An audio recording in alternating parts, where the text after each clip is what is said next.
Here we are, in a great big plaza called the Place de la Concorde. It used to be named the Place de la Révolution, and this is where many of the executions took place during the Reign of Terror, including the most famous of all, King Louis XVI by guillotine. This plaza is incredibly important to world history, as it was one of the times that a community of people came together and put the law in their hands. However, they did so violently, using terrorism as a way to achieve their political agenda. See, Paris is an interesting city.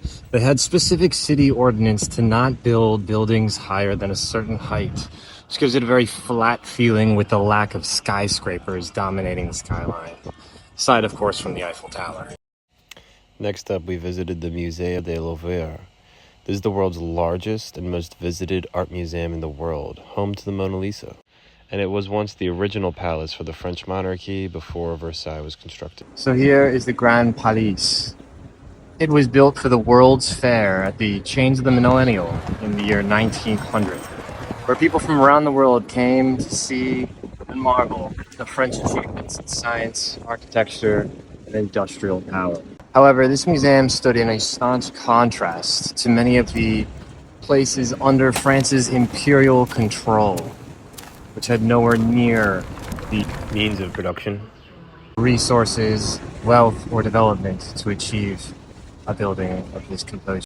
Then I stopped for a banana crepe, and the owner gave me a free banana. I give you for the strength. For the strength. Yes. Thank you. Merci. Thank you so much. Then we carried on with our long day of sightseeing through Paris. We've just arrived to the Place de la Bastille. This is where the Bastille fortress used to stand when it was stormed by the revolutionaries in the year 1789. The storming of the Bastille was symbolic in that many historians agree that it was the starting point of the French Revolution.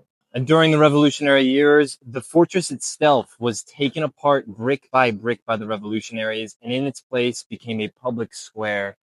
And over here is the Sainte-Chapelle, and right across from it is the Notre Dame. Both of these churches were renamed to the Temples of Logic and Reason, where philosophers would discuss scientific matters rather than accepting the religious dogma as part of the revolution.